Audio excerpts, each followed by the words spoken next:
नमस्कार, आप देख रहे हैं न्यूज़ोपीडिया, साथ में आपके शिखा ठाकुर। बांग्लादेश में तख्ता पलट किया गया है। शेख हसीना को अपना देश छोड़ने पर मजबूर होना पड़ा। दरअसल छात्र जो लगातार आरक्षण को लेकर के सड़कों पर उतरे हुए थे और आरक्षण वापस होने के बाद भी आखिर ऐसी क्या वजह रही, ये छात्र एक बार फिर से सड़क पर उतरे और तख्ता पलट करने पर मजबूर कर दिया। आखिर रजाकारों से क्या संबंध अब बताया जा रहा है? आखिर वो रजाकार कौन थे जिनकी वजह से 1971 में बांग्लादेश का माहौल खराब हो गया था? सबसे पहले जरा क्विक अपडेट आप ले लीजिए। बांग्लादेश में इस समय तख्ता पलट हो चुका है और तख्ता पलट के साथ ही शेख हसीना को बांग्लादेश छोड़ने पर मजबूर होना पड़ा। संभवतः दिल्ली में शरण लेने के लिए शेख हसीना पहुंच रही हैं। लेकिन जब इन छात्रों को यहाँ पर प्रोटेस्ट करते हुए देखा गया तो घटना याद आ गई 1971 की। आखिर वो कौन सी घटना थी? सबसे पहले आपको ये बताते हैं कि आरक्षण का मुद्दा बांग्लादेश में बहुत जोर शोर से हिंसा भड़काता रहा। कुछ दिनों पहले रजाकार का जिक्र खुद शेख हसीना ने किया था। उन्होंने कहा था कि रजाकार जैसे लोग अगर शामिल हैं तो फिर उनके खिलाफ कार्रवाई हो गई। बांग्लादेश में नारे लगे, मैं भी रजाकार, तुम भी रजाकार, और जो सरकार है वो तानाशाह। तो सवाल ये है कि रजाकार थे कौन जिनके लिए कहा जा रहा है कि उनकी वापसी हुई है?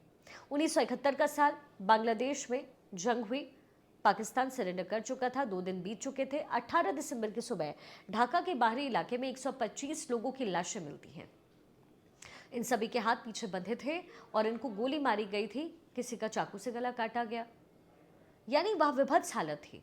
125 लोग वो थे जो बांग्लादेश की जानी मानी हस्तियां थी और इन्हें रजाकारों ने बंधक बना लिया था ताकि उनकी जान के बदले वो बांग्लादेश में जो भारतीय सेना आगे बढ़ रही थी उनके साथ बार्गेन हो सके।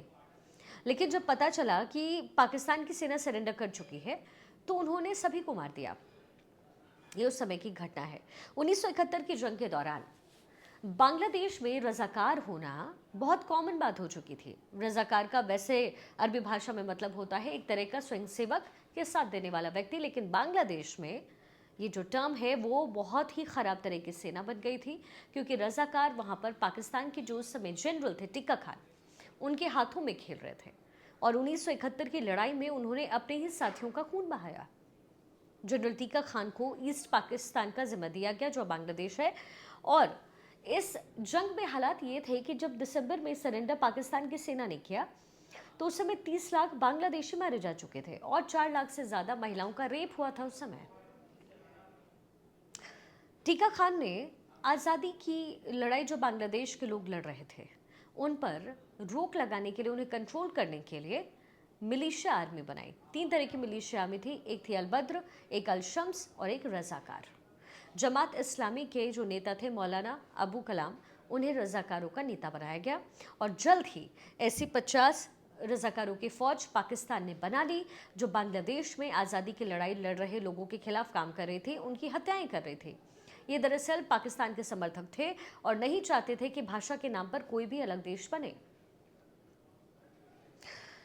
और यहाँ पर बात ये थी निकल कर जो आई कि रजाकार जो थे वो भारत से, बिहार और बंगाल से बांग्लादेश पहुँचे थे और चूंकि ये अनपढ़ और गरीब थे, उन्हें भाषा उर्दू भाषी वो थे, बांग्ला भाषा से उनका कोई कांटेक्ट नहीं था, इसीलिए जल्द ही टिक्का खान के बहकावे में वो आ गए।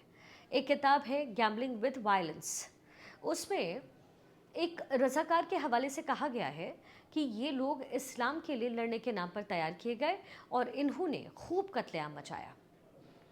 टिक्का खान ने 25 मार्च को ऑपरेशन सर्च लाइट नाम का एक ऑपरेशन चलाया और ऑपरेशन शुरू हुआ शेख मुजब्बिर रहमान की अगुवाई में, जो कि बांग्लादेशी आज़ादी की लड़ाई लड़ रहे थे, उसे लेकर ऑपरेशन सर्च लाइट के तहत पाकिस्तानी सेना और इस मिलिशिया जिसमें रजाकार शामिल थे, हजारों बंगाली लोग मारे गए।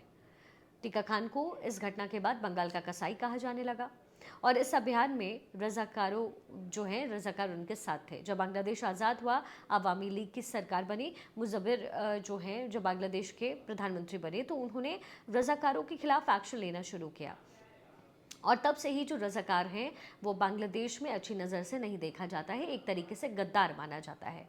और जो बांग्लादेश की आज़ादी में जो लोग शामिल थे, मुफ्ती मोहन माइनी के लोग, जिन्होंने पाकिस्तान की सेना के साथ लड़ाई लड़ी, जिन्होंने रजाकारों के खिलाफ लड़ाई लड़ी, उन्हें स्वतंत्रता संग्राम सेनानी का दर्जा दिया गया और उनके ही बेटे बेटियों को, अब उनके पोते पोतियों को रिजर्वेशन की बात कही गई थी।